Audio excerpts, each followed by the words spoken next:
Friends, once again welcome you all in my YouTube channel Pacific Chemistry Classes. Myself Mahima Laharia. If you have not subscribed the channel, do subscribe the channel. And today's topic is our MOT LCAO concept. So what is the full form of MOT? It is molecular orbital theory, and LCAO means linear combination of the atomic orbital. So what is the meaning of linear combination? Means when the combination of atomic orbitals takes place in a line or axis. So thus the full form of LCAO is linear combination of atomic orbital. As we know that there are certain limitations in the valence bond theory. So what was our valence bond theory? It explains the formation of the chemical bond on the basis of the overlapping, and hybridization concept is also involved there.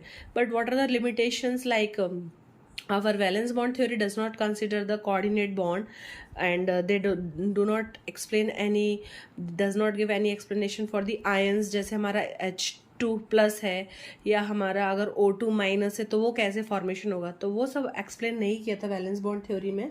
इसलिए हम जो नया concept है molecular orbital theory, इसको F Hund and RS मोलिकर ने दिया था, और हमारे जो वेविटे में लिमिटेशंस थे उसको हम इससे ओवरकम करते हैं.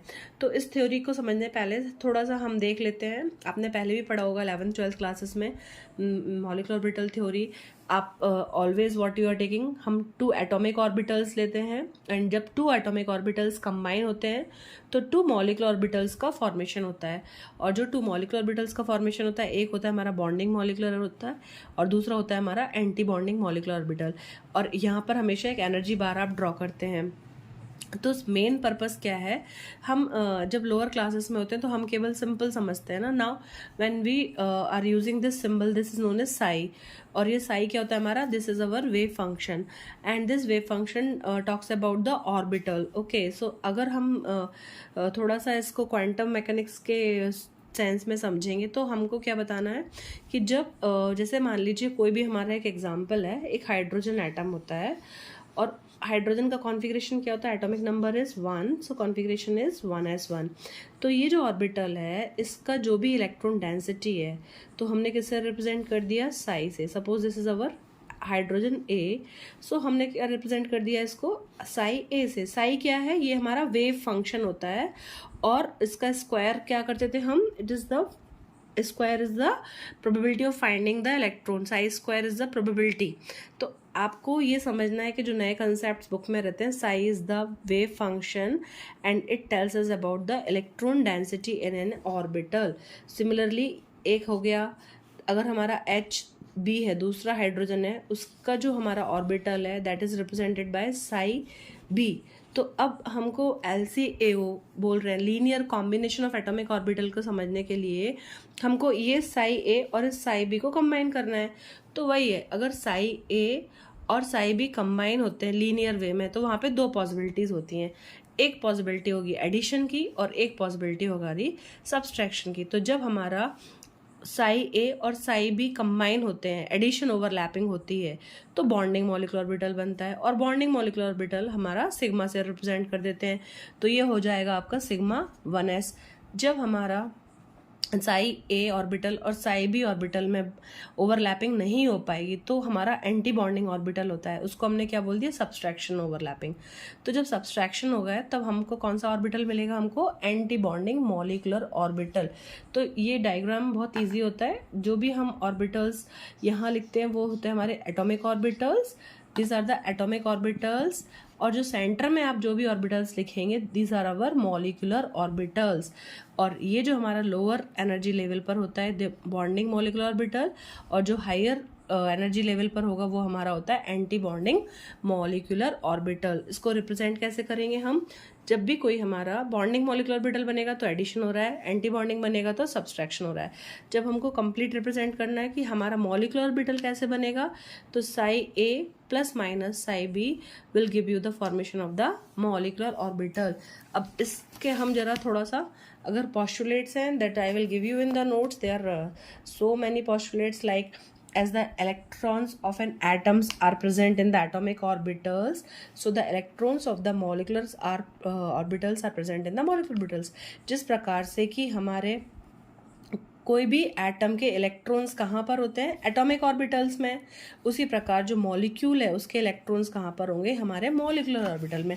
डायग्राम में देखेंगे तो ये हमारा कौन सा ऑर्बिटल है बेटा, ये हमारा कहलाएगा एटॉमिक ऑर्बिटल और ये कहलाएगा हमारा मॉलिक्यूलर ऑर्बिटल्स। तो एटम का इलेक्ट्रॉन एटॉमिक ऑर्बिटल में रहेगा और जो मॉलिक्यूल के इलेक्ट्रॉन्स होंगे वो हमारे कहाँ पर रहेंगे, मॉलिक्यूलर ऑर्बिटल में। तो इधर हमने देखा कि जब ये हाइड्रोजन है और एक हाइड्रोजन यहाँ पर है, दोनों कंबाइन होंगे, ओवरलैपिंग होगी तो टोटल कितने हो जाएंगे 2। तो फिलिंग हमारी कहाँ से स्टार्ट होती है, नीचे से। तो हमने 1 and 1 makes 2, तो हमने इसको फिल कर दिया। सेकेंड पोस्टुलेट्स देखते हैं हम। Second postulates, the molecular orbitals are formed by the combination of atomic orbitals of comparable energies and proper symmetry। molecular orbitals कैसे फॉर्म होते हैं, उनका जो कॉम्बिनेशन होगा वो किन ऑर्बिटल्स में होगा, उनकी जो एनर्जीज होती हैं वो कंपेरेबल होना चाहिए। मतलब 1s का ऑर्बिटल 1s के साथ ही कंबाइन होगा, ये नहीं कि 1s का ऑर्बिटल 2s के साथ होगा या उनकी सिमेट्री बहुत ज़्यादा अलग अलग होगी। Next, in the atomic orbital electrons is influenced by one nucleus। in a molecular orbital it is influenced by 2 or more nuclei depending upon the number of atoms in the molecule। अगर हम किसी भी atomic orbitals की बात करेंगे तो यहाँ पर जो उसका न्यूक्लियस होता है वो इसी से इफेक्ट रहेगा। लेकिन जब ये दोनों कंबाइन होके क्या बना देंगे, जब ये दोनों कंबाइन होके एक मॉलिक्यूलर ऑर्बिटल का फॉर्मेशन करेंगे तो अब इनका जो न्यूक्लियस होगा वो मॉलिक्यूल, दोनों एटम्स मिलके क्या बना रहे हैं, एक एटॉमिक ऑर्बिटल, एक एटॉमिक ऑर्बिटल मिलके बना रहा है मॉलिक्यूलर ऑर्बिटल। तो जब इसका जो न्यूक्लियस बनेगा मॉलिक्यूल का वो दोनों को इफेक्ट करेगा, जबकि एटम में केवल एटम का इलेक्ट्रॉन से ही प्रभावित होता था। एटम का जो इलेक्ट्रॉन रहेगा वो एक एटम के न्यूक्लियस से ही प्रभावित होगा, लेकिन मॉलिक्यूल में ऐसा नहीं होगा। मॉलिक्यूल में ए और बी दोनों के इलेक्ट्रॉन्स मिक्स हो जाएंगे और वो दोनों एक मॉलिक्यूल के इलेक्ट्रॉन्स कहलाएंगे। Next postulates, then in the atomic orbital electrons is influenced by one nucleus, बल्कि मॉलिक्यूलर ऑर्बिटल में वो एक या दो या ज़्यादा न्यूक्लियाई के ऊपर डिपेंड रहेंगे। एटॉमिक ऑर्बिटल्स मोनोसेंट्रिक होते थे जबकि मॉलिक्यूलर ऑर्बिटल्स हमारे पॉलीसेंट्रिक होते हैं। ये आपको समझ में आ गई होगी कि जब एटम का ऑर्बिटल होगा वो मोनोसेंट्रिक, मतलब उसमें केवल एक सेंटर होगा, जबकि मॉलिक्यूलर के ऑर्बिटल्स में एक से भी ज़्यादा सेंटर प्रेजेंट रह सकते हैं। Next postulate, the number of molecular orbitals formed is equals to the number of combining atomic orbitals. अब कितने हमारे मॉलिक्यूलर ऑर्बिटल्स फॉर्म हो रहे हैं ये डिपेंड करेगा कितने हमारे एटॉमिक ऑर्बिटल्स कंबाइन हो रहे हैं। यहाँ पर हमारे एक एटॉमिक ऑर्बिटल और दो कंबाइन होते तो मॉलिक्यूलर ऑर्बिटल्स कितने बनेंगे, वो भी 2 ही बनेंगे, एक बॉन्डिंग बनेगा और एक एंटी बॉन्डिंग। तो ये पॉइंट ईजी है। Next postulate, when two atomic orbitals combine, two molecular orbitals are formed। each molecular orbital is described by a wave function psi known as molecular orbital wave function। जब 2 atomic orbitals combine होंगे तो हमारे 2 molecular orbitals का formation होता है और हर molecular orbital को हम एक wave function के द्वारा represent करेंगे, उसको हम क्या बोलते हैं, molecular orbital wave function। next, among the new orbitals half are lower energy and other will be of higher energy। जो हमारे लोअर रहेंगे जिसको आपने क्या बोला है, psi b, and these are known as bonding molecular orbitals and these are known as our anti bonding molecular orbital। ये psi a anti bonding के लिए है और psi b क्या बता रहा है, हमारा bonding molecular orbitals के लिए। next postulate, molecular orbitals are arranged in the increasing order of their energy। molecular orbitals को हम उनके increasing order of energy में arrange करते हैं, means this is the energy bar, so it will represent according to their energy। जो नीचे है means bonding molecular orbitals आपके डाउन साइड है, उनकी एनर्जी कम होती है और जो ऊपर की तरफ है उनकी एनर्जी हमारी ज़्यादा होती है। Next postulate, molecular orbitals are arranged in the increasing order of their energy। next, only 2 electrons with opposite spin plus half and minus half can be in the molecular orbital। जैसे कि अभी आपने देखा ये हमारा एक molecular orbital है, this is our bonding molecular orbital। इसको मैं इधर लिख देती हूँ, है ना, ये आपका psi b है ना, ये bonding molecular orbital है, it is made by the overlapping of psi a and psi b। तो इसमें आपने देखा ना, एक ऑर्बिटल के अंदर 2 इलेक्ट्रॉन्स रहेंगे, एक रहेगा प्लस हाफ और एक रहेगा हमारा माइनस हाफ स्पिन का। Next point, only point number 8, Filling of electrons in the molecular orbitals is also governed by the above principle, Hund's rule and the Pauli's exclusion principle. तो ये तो हम पहले भी पढ़ा है, जब भी हमारी फिलिंग ऑफ इलेक्ट्रॉन्स होगी तो जो लोअर एनर्जी ऑर्बिटल होता है वो पहले फिल्ड होगा, ये अबव रूल होता है. Hund's रूल क्या बोलता है, पहले हम सिंगल इलेक्ट्रॉन फिल करेंगे और फिर बाद में हम पेयरिंग करेंगे. Pauli's exclusion principle क्या बोलता है, Pauli's exclusion principle कहता है कि कोई भी हमारे जो इलेक्ट्रॉन है उनके चारों क्वांटम नंबर्स की वैल्यू सेम नहीं होती है. So this filling of electrons takes place according to the above Hund's and the Pauli's exclusion principle. Next point, molecular orbitals are represented by sigma, pi and delta notations like sp, df of the atomic orbitals. तो जिस प्रकार आप atomic orbitals को s orbital, p orbital, d and f बोलते थे, उसी प्रकार से जो हमारे molecular orbitals होते हैं उनको आपने क्या बोल दिया, ये जो लोएस्ट एनर्जी वाले हैं उनको हमने क्या बोल दिया, सिग्मा. और जब हम ऑक्सीजन वगैरह की बात करेंगे वहाँ पे आपने क्या बोलते हैं, पाई. और जब हम फर्दर ऑर्बिटल्स की बात करते हैं तो वो आपके क्या कहलाएंगे, आपके डेल्टा. तो जो आपके ये लोअर एनर्जी वाले ऑर्बिटल्स होते हैं इनमें आपने सिग्मा बोला है, और ये जो ऊपर वाले ऑर्बिटल्स में जो मॉलिक्यूलर ऑर्बिटल्स होते हैं उनको हमने क्या बोलते हैं, पाई. इसी प्रकार से हमारे डेल्टा ऑर्बिटल्स होंगे. तो इस वीडियो में हम डेल्टा, सिग्मा एंड पाई का भी डिटेल्स देखेंगे. Just a minute. Next, so I hope these are the some important postulates. You can take the screenshot and I will also try to make a PDF and upload it. Some students are asking for the notes.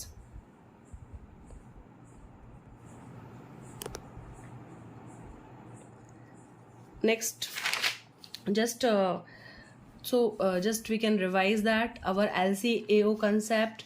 Why we are saying it is a linear combination of the atomic orbitals. So the wave functions for the molecular orbitals is obtained by the method known as linear combination of atomic orbital. जो अभी हम लोग साई की बात कर रहे थे, ये इसको हमें रिप्रेजेंट करना है. That's why it is known as our linear combination. So psi को हम एडिशन करेंगे. So just you can see in this one that psi represents the our wave function and this is taken from the solution of the Schrodinger wave equation. So अगर हमने valence bond theory देखा था तो वहाँ पे हमारा कोई भी हमारा हाइड्रोजन मॉलिक्यूल था तो एक ए और बी कंबाइन होके ओवरलैपिंग होके मॉलिक्यूल दे रहा था, जबकि मॉलिक्यूलर ऑर्बिटल अप्रोच में क्या हो रहा है, they are combining and it will have the influence of both the nuclei. So just जो हमने डिस्कस कर लिया है वही है ये कि फॉर्मेशन होगा जब दो एटॉमिक ऑर्बिटल कंबाइन होंगे तो दो मॉलिक्यूलर ऑर्बिटल फॉर्मेशन होता है. एक हमारा बॉन्डिंग मॉलिक्यूलर ऑर्बिटल कहलाएगा, एक हमारा एंटी बॉन्डिंग मॉलिक्यूलर ऑर्बिटल कहलाएगा. अब आपको ध्यान क्या रखना है, अगर आपको LCAO कंसेप्ट देना है मीन्स वहाँ पे आपको वेव फंक्शंस का इन्वॉल्वमेंट होना जरूरी है. तो जब हम वेव फंक्शंस का इन्वॉल्वमेंट बताएंगे तो आपने क्या बताना है, जो बॉन्डिंग मॉलिक्यूलर ऑर्बिटल्स होते हैं वो कंस्ट्रक्टिव इंटरफ्रेंस से फॉर्म होते हैं और जो एंटी बॉन्डिंग मॉलिक्यूलर ऑर्बिटल होते हैं वो हमारे destructive interference of the waves के द्वारा फॉर्म होते हैं. मीन्स जब हमारा बॉन्डिंग मॉलिक्यूलर ऑर्बिटल्स का फॉर्मेशन हो रहा है तब हमारे जो ऑर्बिटल्स होते हैं एटॉमिक ऑर्बिटल्स, यहाँ पे हमने साई ए और साई बी से रिप्रेजेंट किया है, जब इनका कंस्ट्रक्टिव इंटरफ्रेंस होगा तो हमारे बॉन्डिंग मॉलिक्यूलर ऑर्बिटल्स फॉर्म होते हैं, और जब सब्सट्रैक्शन होता है डिस्ट्रक्टिव इंटरफ्रेंस होगा तब हमारे एंटी बॉन्डिंग मॉलिक्यूलर ऑर्बिटल्स का फॉर्मेशन होता है. तो आप इस डायग्राम में भी देख लीजिए जो मैंने बनाया हुआ है बोर्ड पर, the same diagram. This are our bonding molecular orbitals, this are our anti bonding molecular orbitals, this is our atomic orbital psi A psi B. One electron combines with another electron, so they will pair up and they will form the two electrons. So filling of orbitals हमारी कहाँ से होगी, जो सबसे lower energy orbital होगा. तो हमारा Sai bonding molecular orbital जो है वो लीस्ट एनर्जी के हैं, तो हमने फिलिंग इधर से स्टार्ट करी है. इसको हम साई बी भी बोल सकते हैं और ये हमारे साई ए भी है.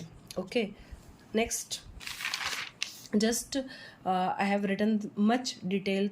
सो द स्टूडेंट्स जिसको जितना लिखना है उतना ही देंगे. जैसे कि इन्होंने अप्लाई कर दिया है फार्मूला हमारा A² plus B² plus 2AB. Means यदि हम फार्मूले के बेस में लेंगे तो हमको उसका सॉल्यूशन मिल जाएगा. मीन्स जैसे हम साई का स्क्वायर करेंगे ना, दैट इज़ द प्रोबेबिलिटी. तो अगर आप बॉन्डिंग वाले का स्क्वायर करोगे तो आपको ये इक्वेशन मिल जाएगा, Sai A² plus psi B² plus psi 2 Sai A into Sai B. And अगर हम चाहें कि इसको हमको डायग्रामेटिकली शो करना है हमारा कंस्ट्रक्टिव इंटरफ्रेंस और हमारा destructive interference, so we can also represent them like this. So just you can see ये जो डॉटेड लाइन है इससे हमने एक ऑर्बिटल को रिप्रेजेंट किया है you can see here this diagram is plotted between the internuclear distance and the electron charge density. तो जैसे कोई भी ऑर्बिटल होता है हमारा, उसके सेंटर में हमारी क्या होती है, इलेक्ट्रॉन चार्ज डेंसिटी होती है. तो ये जो आपका एक वेव है एक इलेक्ट्रॉन को रिप्रेजेंट करेगा, और ये जो हमारा ब्लैक लाइन है ये दूसरे हमारे ऑर्बिटल को रिप्रेजेंट करेगा. तो this is for psi A and this is for the psi B. This is the probability for the psi A and this is for the psi B atom. Okay, so जब ये दोनों हमारे constructive interference होगा, so you can see that overlapping results and the formation of a bonding molecular orbital takes place. तो हमने इसको represent किया है psi B square, because we no Sai single has no physical significance. जब हम इसका square करेंगे तो इसका फिजिकल सिग्निफिकेंस होता है. और हमारा जब बॉन्ड फॉर्मेशन हो रहा है तो हमारी ओवरलैपिंग ज़्यादा हो रही है, स्ट्रॉन्गर द बॉन्ड. सिमिलरली अगर हमारा एंटी बॉन्डिंग मॉलिक्यूलर ऑर्बिटल है तो उसमें हमने क्या बताना है, वहाँ पर आपका नोड आ जाता है बीच में, है ना, नोडल रीजन आपका है, इसलिए वहाँ पे हमारी ओवरलैपिंग उतनी नहीं होगी, बिकॉज ये आपका नोड कैसा होता है, जीरो प्रोबेबिलिटी रीजन होता है. इसका मेरा एक अलग वीडियो है, नोड्स किसे बोलते हैं. तो जब हमारा डिस्ट्रक्टिव इंटरफ्रेंस होगा तब हमारा इक्वेशन कैसे होगा, साई स्क्वायर एंटी बॉन्डिंग को कैसे शो करेंगे आप, हम नेगेटिव साइन आएगा बीच में ना, जब हमारा सब्सट्रैक्शन ओवरलैपिंग होती है. और इधर आप क्लियरली देख सकते हैं कि जब हमारा एंटी बॉन्डिंग ऑर्बिटल होता है तो वहाँ पे हमारा नोडल रीजन का इन्वॉल्वमेंट होता है. So is the details. If you want to write for psi square, psi B square and psi A square, ये आपकी प्रोबेबिलिटी होती है ना, आपको मालूम है what is psi and psi square. Psi square is the probability electron density की. सो इतना डिटेल्स आपको जितना टाइम हो क्वेश्चन आपको उतना ही लिखना है. Okay, next there are some more points, so like this we can go through. Condition for the combination of atomic orbitals. तो अभी जब हम देखते हैं कि हमको LCO में मेन पॉइंट्स लिखना है तो आप पोस्टुलेट्स लिखिए और सब हमारे कंडीशंस, जैसे कि the combining atomic orbitals must have a same और नियरली सेम एनर्जी. हमारी एटॉमिक ऑर्बिटल्स के लिए सेकेंड कंडीशन है combining atomic orbitals must have same symmetry. उनकी एनर्जी सेम होना चाहिए, उनकी एनर्जी लेवल सेम होना चाहिए, सिमेट्री सेम होना चाहिए near about. The combining atomic orbitals must overlap to the maximum extent, तभी हमारा स्ट्रॉन्गर बॉन्ड फॉर्मेशन होता है. अब जो हमारा इंपॉर्टेंट पॉइंट है उस पर हमारा है कि हमारे जो मॉलिक्यूलर ऑर्बिटल्स हैं सिग्मा, डेल्टा, पाई, वो उनके बारे में बात करेंगे. जैसे कि as we define the energy of atomic orbitals by 4 quantum numbers, so each molecular orbital has a definite energy and it is also defined by the 4 quantum number. जैसे कि हम एटॉमिक ऑर्बिटल्स को क्वांटम नंबर से represent करते हैं, उसी प्रकार से जो मॉलिक्यूलर ऑर्बिटल्स होंगे उनको भी हमने मॉलिक्यूलर ऑर्बिटल्स को हमने 4 क्वांटम नंबर से रिप्रेजेंट किया है. तो यहाँ पर इम्पॉर्टेंट होता है n is our principal quantum number, l is our azimuthal quantum number. तो जो हमारे एटॉमिक ऑर्बिटल्स हैं उनके लिए प्रिंसिपल क्वांटम नंबर n होता है. तो उनके लिए हमारा जिस प्रकार से l एजिमुथल क्वांटम नंबर होता है तो ये भी सेम होता है. लेकिन जो मैग्नेटिक क्वांटम नंबर हमारा m होता है मॉलिक्यूल, ये वो हमारा नया क्वांटम नंबर होगा, उसको हमने क्या बोल दिया, lambda. The spin quantum number is same for the atomic orbitals, that is as, जैसे प्लस माइनस हाफ. तो इम्पॉर्टेंट चीज़ क्या है हमारी, एटॉमिक ऑर्बिटल्स के लिए प्रिंसिपल क्वांटम नंबर n है, मॉलिक्यूलर ऑर्बिटल्स के लिए भी प्रिंसिपल क्वांटम नंबर n है, एजिमुथल क्वांटम नंबर l है, हमारे मॉलिक्यूलर ऑर्बिटल्स के लिए भी एजिमुथल क्वांटम. लेकिन मैग्नेटिक नंबर हमारा हो जाता है लैम्डा. स्पिन नंबर जाएगा, spin quantum number will be our s for the atomical LS molecules. Now the most important thing which we have to see that this is our sigma, pi and delta orbitals. तो जब हम किसी भी diatomic molecule की बात करेंगे तो सबसे डिफरेंस हमको क्या देखना है वहाँ पे,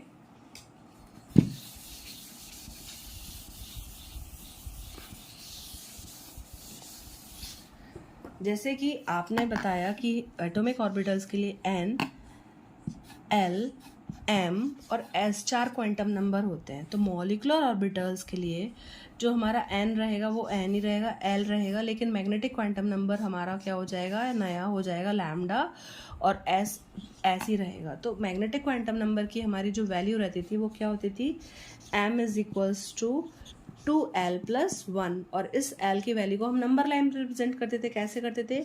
0 minus l2 plus l। Similarly जो हमारा लैम्डा रहेगा उसकी वैल्यू को भी हमको नंबर लाइन पर देनी है। ये भी हमारा क्या हो जाएगा? 2l plus 1। तो लैम्डा जो रहेगा ये माइनस l से हमारा क्या हो जाएगा? जैसे सपोज करिए हमने m इज इक्वल्स टू 3 के लिए बताना है ना आपको। तो अगर मान लीजिए हमको प्रिंसिपल क्वांटम नंबर हमारा क्या है, जस्ट अ मिनट, अगर हमारा principal quantum number n is equals to 4 ले लिया है ना, तो l इज इक्वल्स टू कितना हो जाएगा? l is equals to n minus 1, that is क्या हो जाएगा? 4 माइनस 1 इज इक्वल्स टू 3, है ना। तो अभी आपके पास l की वैल्यू कितनी आ गई बेटा? 3। तो अब इसके लिए m क्या होता था हमारा? 2l plus 1। तो आपको क्या मिलता था? 2 into 3 plus 1 is equals to 7, है ना। ये आपका 1 है, so this will equals to 7 ना। 2 3 जार 6 प्लस 1 7। तो आप जो ये 7 था उसको नंबर लाइन में कैसे रिप्रेजेंट करते थे हम लोग? कहाँ से जाएंगे? माइनस l से प्लस l तक, है ना। तो माइनस l कितना है आपका? 3 है। तो हम क्या लिखते थे? -3 -2 -1 0 plus 1 plus 2 and plus 3। Same way we have to go for the molecular orbitals. ये थोड़ा आपको ध्यान से समझना है। जब हम मॉलिकुलर ऑर्बिटल थ्योरी की बात करेंगे तो यहाँ पर m की जगह पर हमको क्या लिखना है? लैम्डा। और जब लैम्डा लिखेंगे तो लैम्डा के लिए भी हमारा l कितना आ रहा है बेटा? l इक्वल्स टू 3 है। तो यहाँ पर भी हमारा 2l प्लस 1 आएगा। तो यहाँ पर भी हमको कितनी वैल्यूज़ मिल जाएंगी? 7 वैल्यूज़। तो नंबर लाइन पर हमने कैसे लिखेंगे? हम नंबर लाइन पर -3 -2 -1 0 plus 1 plus 2 and plus 3। Okay, ये क्लियर हो रहा है। अब यही आपका सबसे इम्पॉर्टेंट होता है आपको जो डेल्टा ऑर्बिटल्स हैं उनको एक्सप्लेन करने के लिए। ध्यान से समझिएगा। आपको लैम्डा समझ में आया ना? अब हमको ये समझना है कि जब हमारा लैम्डा इज इक्वल्स टू 0 है, ओके, जब लैम्डा की वैल्यू 0 है, ऐसे ऑर्बिटल्स को बोला जाएगा हमारा सिग्मा मॉलिक्यूलर ऑर्बिटल्स। ओके, ऐसे ऑर्बिटल्स को हमने क्या बोल दिया? सिग्मा। क्लियर? मीन्स जब आपको सेंटर में हमको लैम्डा की वैल्यू कितनी मिल रही है? We are getting -3 -2 -1 0 plus 1 plus 2 plus 3। तो जब आपकी लैम्डा की वैल्यू 0 है तब वो ऑर्बिटल्स कौन से होंगे? हमारे सिग्मा, है ना। सिमिलरली जब आपका पाई ऑर्बिटल्स की हम बात करेंगे तो वहाँ पर क्या हो जाएगा आपका? जब आपका लैम्डा की वैल्यू ±1 है तो ऐसे ऑर्बिटल्स के लिए वैल्यू क्या है आपकी? 1 है। तो ऐसे ऑर्बिटल्स क्या कहलाएंगे? हमारे पाई मॉलिक्यूलर ऑर्बिटल्स। जब सिमिलरली व्हेन लैम्डा की वैल्यू ±2 होगी तो ऐसे ऑर्बिटल्स कहलाएंगे हमारे delta molecular orbital. I hope it is clear. जब हमारी लैम्डा की वैल्यू 0 है तो कौन से ऑर्बिटल्स की बात करेंगे हम? सिग्मा। जब हमारे लैम्डा की वैल्यू 1 है ±1 है तो वो पाई मॉलिक्यूलर ऑर्बिटल्स होंगे। और जब हमारे लैम्डा की वैल्यू 2 है ±2, ऐसे ऑर्बिटल्स कहलाते हैं हमारे डेल्टा। तो एक बार आप हम नोट्स में पढ़ लेते हैं तो आपका रिवीजन हो जाता है। तो ये एक अलग टॉपिक है। So we are talking about the types of orbitals. जब मॉलिक्यूलर ऑर्बिटल थ्योरी में हम टाइप्स ऑफ ऑर्बिटल्स की बात करेंगे तो हमारे जो 4 क्वांटम नंबर्स होते हैं वो 3 सेम होंगे ना। जैसा कि हमारा प्रिंसिपल क्वांटम नंबर n है तो मॉलिक्यूलर ऑर्बिटल थ्योरी में भी प्रिंसिपल क्वांटम नंबर l होगा। एजिमुथल क्वांटम नंबर l है तो मॉलिक्यूलर ऑर्बिटल थ्योरी में भी l होगा। लेकिन मैग्नेटिक क्वांटम नंबर हमारा m होता है। But now the magnetic quantum number will be a new, that is our lambda. Then spin quantum number हमारा s होता है तो हमारा मॉलिक्यूलर ऑर्बिटल्स के लिए भी स्पिन क्वांटम नंबर s होता है। So now just we can write that जैसे हमारे एटॉमिक ऑर्बिटल्स होते थे ना, कौन कौन से एटॉमिक ऑर्बिटल होते थे? s orbital, p orbital, d orbital, f। तो हमारे मॉलिक्यूलर ऑर्बिटल्स कितने टाइप के होंगे? Sigma orbitals, pi orbitals and delta orbitals. तो जो हमारा सिग्मा ऑर्बिटल्स होते हैं वो कब होंगे? जब हमने कंसिडर किया है, अब पहले थोड़ा ये देख लीजिए कि कोई भी हमारा डायटोमिक मॉलिक्यूल है, the line joining the nuclei is taken as a reference direction. तो जो दो ऑर्बिटल्स को जो लाइन ज्वाइन करेगी वो एक डायरेक्शन हो जाएगा। और लैम्डा क्या है हमारा, this is the quantization of the angular momentum in h/2π units with respect to the axis, and lambda takes the same value as m takes for the atom. तो हम m की जगह पर यहाँ पर लैम्डा कंसिडर करेंगे, उसकी same value रहेंगी जैसे कि मैग्नेटिक क्वांटम नंबर की होती थी।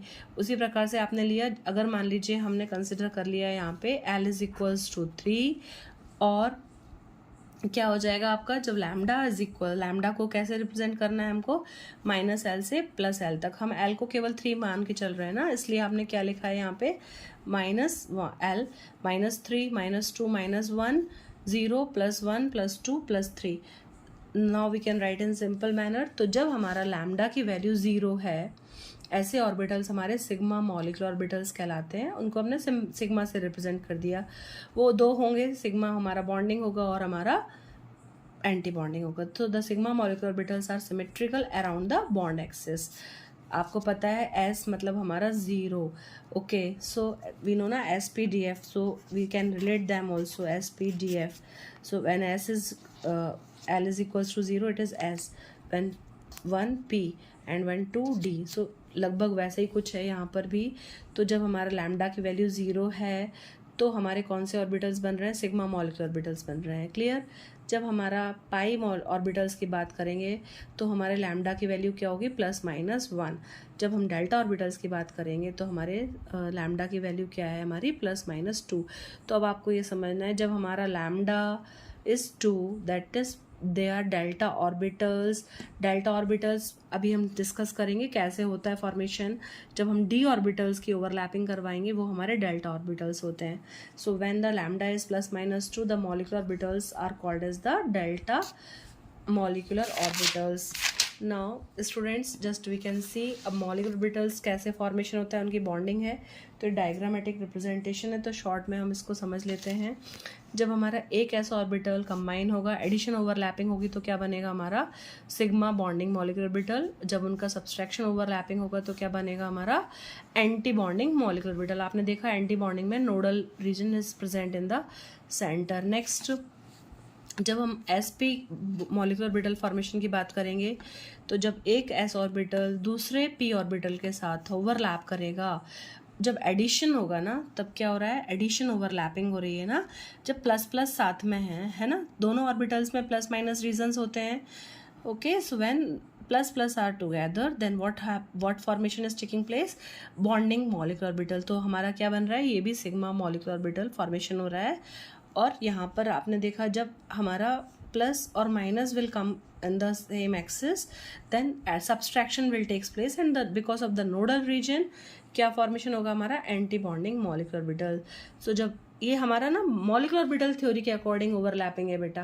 पहले हम क्या पढ़ते थे, सिंपल वीबीटी के अकॉर्डिंग, तो वहाँ पर आपको केवल एक ही शो करना था, SS overlapping, SP overlapping, but यहाँ पर हमको दोनों बताने हैं, bonding as well as our anti bonding, okay. So you can see next, अब आइए आप PP ओवरलैपिंग है ना, तो वही है कि जब हमारा एक एटॉमिक ऑर्बिटल PX या PX कंबाइन हो रहा है, तो जब हम क्या करेंगे, एडिशन ओवरलैपिंग है ना, जब एडिशन होगा तो क्या फॉर्मेशन हो जाएगा आपका बॉन्डिंग, और जब हमारा सब्सट्रैक्शन शो करेंगे तो हमको क्या शो करना है, anti bonding.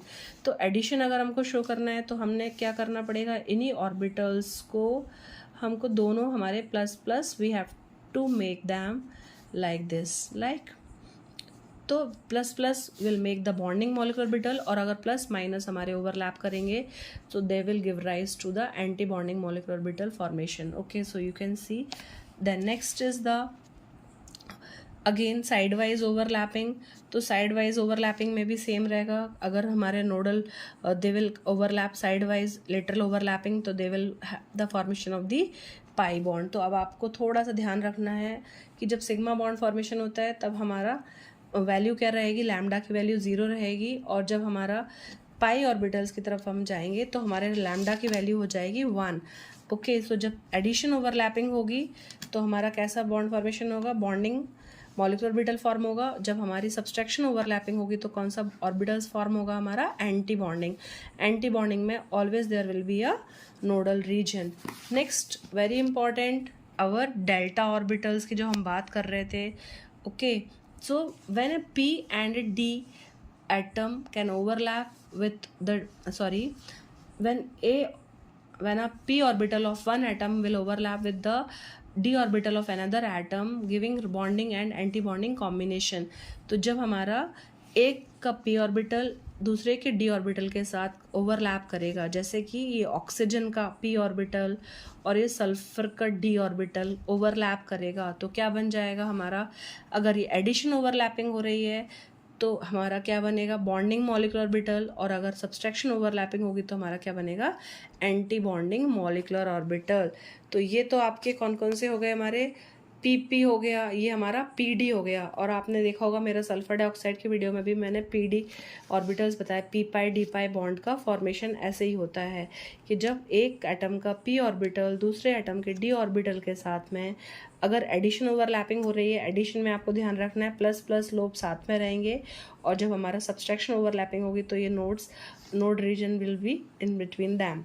Okay, so anti bonding orbital का फॉर्मेशन होता है. Now the most important delta orbital. तो आपको बता दिया डेल्टा ऑर्बिटल में हमारी लैम्डा की वैल्यू कितनी रहने वाली है, +-2.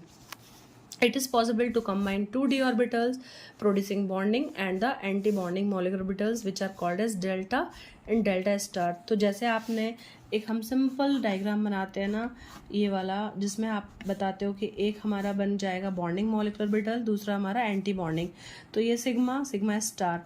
इसी टाइप से जो आप ऑक्सीजन का, नाइट्रोजन का या कार्बन का बनाते हो ना, तो वहाँ पर हमारे कौन से वाले आते हैं, वहाँ पे हमारे पाई वाले भी आते हैं ना, वहाँ पर हमारे 3 ऑर्बिटल्स बनते हैं ना. आपको ध्यान होगा इस टाइप से डायग्राम जब आप बनाते हो नाइट्रोजन के लिए, px py pz, उनमें से एक हमारा सिग्मा होता है और ये दो रहते हैं हमारे, ये 2 पाई होते हैं ना आपके.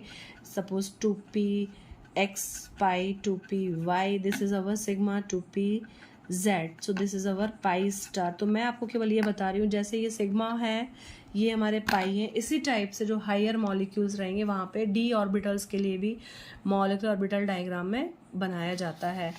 सो it is possible to combine the 2d atomic orbitals producing bonding and anti-bonding molecular orbitals which are called as the delta and delta star respectively. एक delta bonding और delta anti-bonding भी form होता है on rotating these molecules orbitals internuclear axis. The signs of the lobe changes 4 times comparison to the 2 changes with the pi overlap and no changes in the sigma overlap. वो क्या बोल रहे हैं कि अगर सिग्मा को रोटेट करेंगे तो वहाँ पे कोई चेंजेस नहीं होता, बिकॉज सिग्मा का शेप कैसा होता है हमारा, स्फेरिकल. पाई में 2 बार रोटेशन होता है क्योंकि 2 अपना डंबल होता है, जबकि हम अगर डी ऑर्बिटल्स का रोटेशन करना पड़ेगा इंटर न्यूक्लियर एक्सिस पे तो वो 4 टाइम्स होगा. Okay, so 10 just we can say एक हमारा dx² - y² ऑर्बिटल एक एटम का. Similarly this we can take of another orbital. So how they can undergo the overlapping, so we can make their positive signs, so they can combine with the like, so they undergo the formation of a delta bond. तो ये हमारा delta molecular orbital का formation होता है. Okay, so just you can see here also how the non bonding orbitals combines together, but ये non bonding में इस type का formation होता है.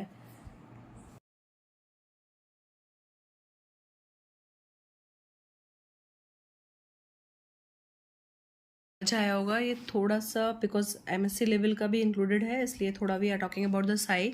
सो student just you can see there, like हमने बात किया था constructive interference and the destructive interference. तो जब आपने देखा कंस्ट्रक्टिव इंटरफ्रेंस होता है तो हमारा बॉन्डिंग टेक्स प्लेस, एंड जब हमारा डिस्ट्रक्टिव इंटरफ्रेंस होगा तो हमारा एंटी बॉन्डिंग ऑर्बिटल्स का फॉर्मेशन होता है. तो ये जो ओवरलैप इंटीग्रल है तो इसको हमने रिप्रेजेंट किया है एक टर्म से एस से. Okay, so here you can see the overlap integral is S and it is very important in the bonding theory. See आप जितना पढ़ो उतना कम होता है ना हायर क्लासेस में, and some questions are also being asked in the IITs. So just you can see here when over integral S value जब हमारे ऑर्बिटल्स होंगे तब हमारी एस की वैल्यू ओवरलैप इंटीग्रल वैल्यू 0 से ज़्यादा होगी. हम बात करेंगे तो you see that S is 0. Okay, so then जब हमारा नॉन बॉन्डिंग इलेक्ट्रॉन आते हैं तो उसके इंटीग्रल की वैल्यू 0. जो मैंने जस्ट ये वाला डायग्राम देखा था कि अगर ऐसी कंडीशन आ गई कि एक एस है और बी है वहाँ पॉसिबिलिटी नहीं है फॉर्मेशन, तो वो नॉन बॉन्डिंग कॉम्बिनेशन है, तो यहाँ पर वैल्यू 0। सिमिलरली एक P है और एक D है, अगर वहाँ पे हमारा फॉर्मेशन नहीं हो रहा है तो ये non bonding means no change in energy, this condition is known as non bonding. So I will just tell you this in some diagrams also. Here you can see that अभी आपने क्या discuss किया कि जब आपकी S की value 0 से ज़्यादा है तब हमारे बॉन्डिंग ऑर्बिटल्स फॉर्म होते हैं। तो आप देखिए ये जो A डायग्राम है यहाँ पर क्या है, हमारे कौन से ऑर्बिटल्स ओवरलैप हो रहे हैं, हमारे P ऑर्बिटल्स। मीन्स आप ये तो समझ में आ रहा है 2 हैं तो ये P है ना, just the diagram is like this. ये हमारे 2 लोब्स है ना, तो ये P शेप है ना, तो ये PP ओवरलैपिंग हो रही है। But you can see that overlapping is possible and bonding molecular orbital ऐसा बनेगा P में।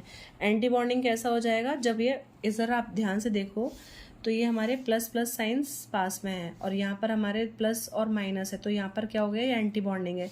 इसमें देखेंगे आप तो ये कैसा फॉर्मेशन हो रहा है, ये आपका पॉजिटिव है, मीन्स बॉन्डिंग ऑर्बिटल फॉर्मेशन हो रहा है। This is also bonding molecular orbitals, this condition is also our bonding condition.